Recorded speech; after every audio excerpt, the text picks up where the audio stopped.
झारखंड के दिशोम गुरु शिबू सोरेन ने 81 साल की उम्र में दुनिया को अलविदा कह दिया। बचपन में ही सूदखोरों के खिलाफ संघर्ष का बिगुल फूंकने वाले शिबू सोरेन ने आदिवासियों की आवाज को संसद तक पहुंचाया और झारखंड मुक्ति मोर्चा बनाकर अलग झारखंड राज्य बनवाया। सिस्टम के खिलाफ उल गुलान की ये आवाज अब हमेशा के लिए खामोश हो गई है।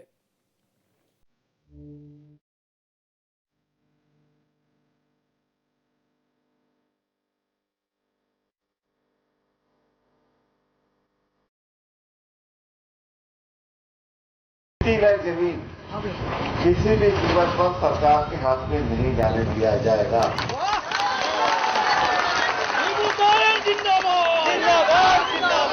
जमीन किसी भी कीमत पर सरकार के हाथ में नहीं जाने दिया जाएगा। बचपन में पिता की हत्या हो गई, लेकिन वो टूटा नहीं। शोक गीत के बजाय वो सूदखोरों के शोषण के खिलाफ संघर्ष गीत रचने लगा। महाजनी सभ्यता के खिलाफ विद्रोह का बिगुल फूंक दिया। सिस्टम का वो बागी जल, जंगल और जमीन की लड़ाई की सबसे बड़ी पहचान बन गया। उसने बेजुबानों को आवाज दी, उसने गरीबों को पहचान दी और आदिवासियों के अलग झारखंड राज्य का सपना भी साकार कर दिया। लेकिन 81 साल की उम्र में सियासत का वो बरगद उखड़ गया। आदिवासियों को अत्याचार और अन्याय से लड़ने की सीख देने वाला योद्धा अचानक खामोश हो गया। दिशोम गुरु ने दुनिया को अलविदा कह दिया। आज एक बहुत ही मर्माहत करने वाला दिन है। देश के आदिवासी के नायक जिनको दिशोम गुरु के नाम से भी जानते थे, आज शिबू सोरेन जी हम लोग के बीच में नहीं रहे। एक तरह से देखा जाए तो झारखंड अभिभावकहीन हो गया। एक युग का अंत हुआ है। वो एक युग पुरुष थे, इतने बड़े आंदोलनकारी। तो कह रहे कि हिमालय का स्खलन हो गया। पर्वत से भी बड़ा व्यक्तित्व हम लोग के बीच में नहीं रहा। झारखंड का कनकन निशब्द है। शिबू सोरेन व्यक्ति नहीं, संस्थान थे और उनके निधन ने झारखंड की राजनीति के लिए बड़ी अपूर्णीय क्षति पैदा की। संयुक्त बिहार से लेकर अलग झारखंड राज्य के वजूद में आने तक शिबू सोरेन हर सियासतदान के लिए गुरु जी ही रहे। राजनीति में भले ही उनका कोई विरोधी हो, लेकिन उनके वजूद को झुठलाना किसी के बस की बात नहीं। झारखंड में संघर्ष और सियासत की पाठशाला के सबसे बड़े गुरु शिबू सोरेन ही रहे।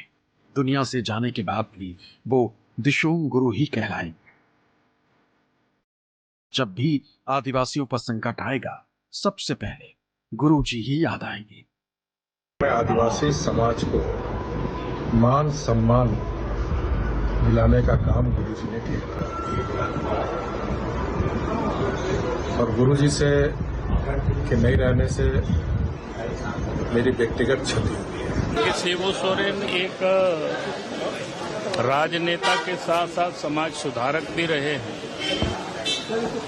जीवन के सामाजिक जीवन के जो प्रारंभिक दौर उनका रहा है, जहां तक मैंने जाना और समझा है, आंदोलित करते हुए एक मुखर तरीके से अपनी समस्याओं के प्रति जागरूक करते हुए लड़ाइयां लड़े। उल गुलान की आवाज और आदिवासियों के नायक दिशोम गुरु ने राज्य से केंद्र तक राजनीति को अपनी उंगलियों पर नचाया। सियासत में ज्वार भाटा भी आया, लेकिन गुरु जी ने अपने जमीर से समझौता नहीं किया, इंसाफ का रास्ता नहीं छोड़ा। जाएंगे 3:30 फाइनल अटेंड करेंगे।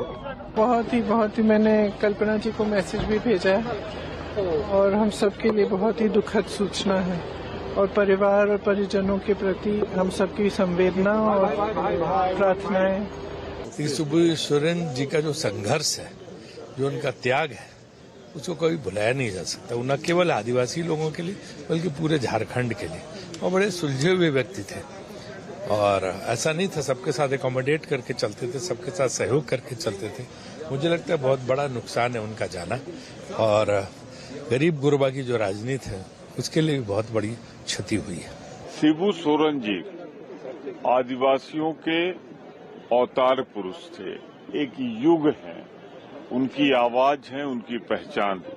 शिबू सोरेन जी को मैं विद्यार्थी जीवन से, छात्र जीवन से मैंने उनकी राजनीति देखे, उनके सरोकार देखे, उनकी प्रतिबद्धता देखे। गुरुजी ऐसे ही नहीं कहे जाते थे। निडर एक आवाज थे अंतिम व्यक्ति के। झारखंड के लिए, आदिवासियों के लिए, जल जंगल जमीन के लिए एक बहुत बड़ी लड़ाई लड़ी गुरुजी ने। 3 बार झारखंड के मुख्यमंत्री रहे शिबू सोरेन अपना पहला चुनाव 1980 में लड़े थे, लेकिन इस सियासी जंग में उन्हें हार मिली। हालांकि 3 साल बाद हुए मध्यावधि चुनाव में उन्हें जीत हासिल हुई। अब उनकी सियासी विरासत बेटे हेमंत सोरेन के पास है, लेकिन पूरा झारखंड उनके लिए आंसू बहा रहा है। उनके निधन से पूरे देश की आंखें नम हैं। Bureau report, news 24।